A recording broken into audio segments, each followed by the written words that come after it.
The work we're looking at is Stela 51 from the city of Calakmul in Campeche, Mexico, from the Mayan late classic period.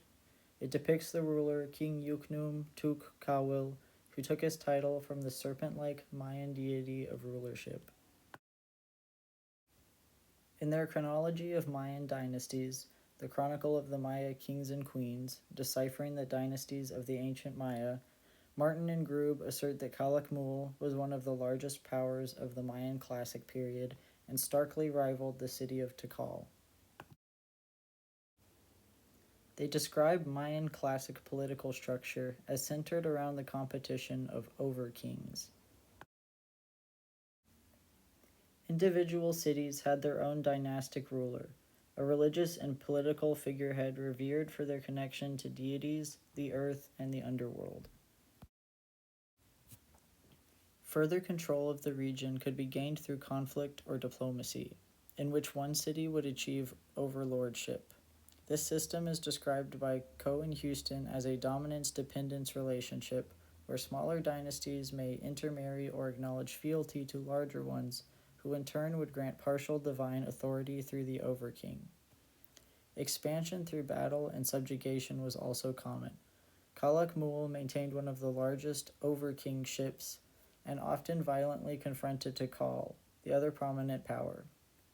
Rulers used stelae like this one to document victories, heritage, and political encounters, as well as to affirm their divine authority. Stela 51 reflects many aspects of Mayan late classic society. The stela was located, amongst others, at Structure 1, east of Calakmul's central pyramid. According to Martin and Grube, stelae at Structure 1 were better maintained than others in the city, the limestone surfaces of which eroded over time in the rainy tropical climate. They further assert that Stela 51 was likely carved from denser limestone transported from another region under Calakmul's influence. Similarly with other Mayan temples, this stela would be incorporated in public ceremony and performance, including rituals that honored the sacred passage of cyclical time, as described by Fields and Rien Boudet in their work Lords of Creation, The Origins of Sacred Maya Kingship.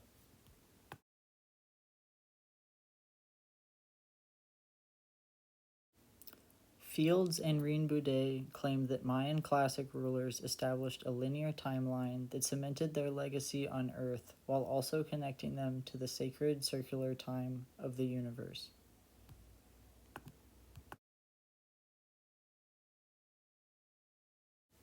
The sculptors of Stela 51 present King Yuknum Tuk Kawil through icons that symbolize religious and political power.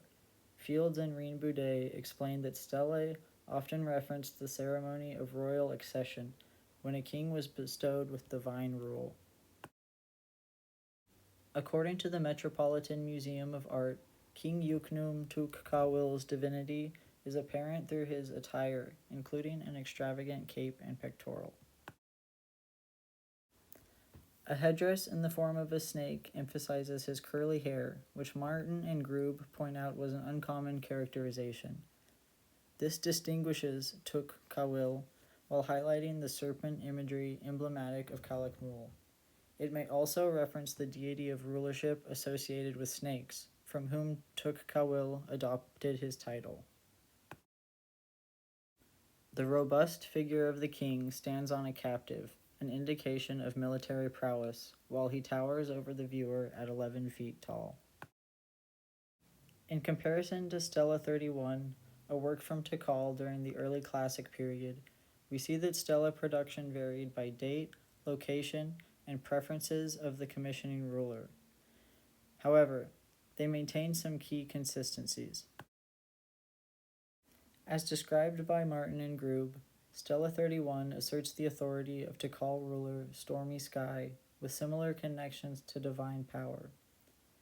On this stela, however, the inclusion of the deity Kawil is represented as a lightning bolt. The lineage of Stormy Sky is also documented and connects him to the power of Teotihuacan. Further, they assert that the figures flanking the king on each side depict Stormy Sky's father in Teotihuacan warrior attire. Tikal was greatly influenced by Teotihuacan, in association with the major superpower asserted political authority for this growing city. By contrast, King Yuknum Tuk Kawil ruled Calakmul well after the height of its overlordship. As described by Coe and Houston, Calakmul influence declined after a defeat against a Tikal attack in 695. During his rule, Tuk Kawil oversaw the production of at least 7 stelae, which may have been a reactionary attempt to regain power from previous loss. Through this incredible production of monuments, Tuk Kawil projected the resilience of Calakmul authority in spite of their defeat. However, it is possible that this depiction was hopeful or exaggerated. An altar from the rival city at Tikal, as described in the Chronicle of Maya Kings and Queens, documents the capture of a Calakmul ruler shortly after the creation of Stela 51. Martin and Grube posit that it may depict Tuk Kawil, since Calakmul saw the accession of a new king around this time. Stela 51 now lives at the National Museum of Anthropology in Mexico City, where it serves as a successful testament of the Mayan interest in the documentation of linear history and the establishment of power through political and religious authority.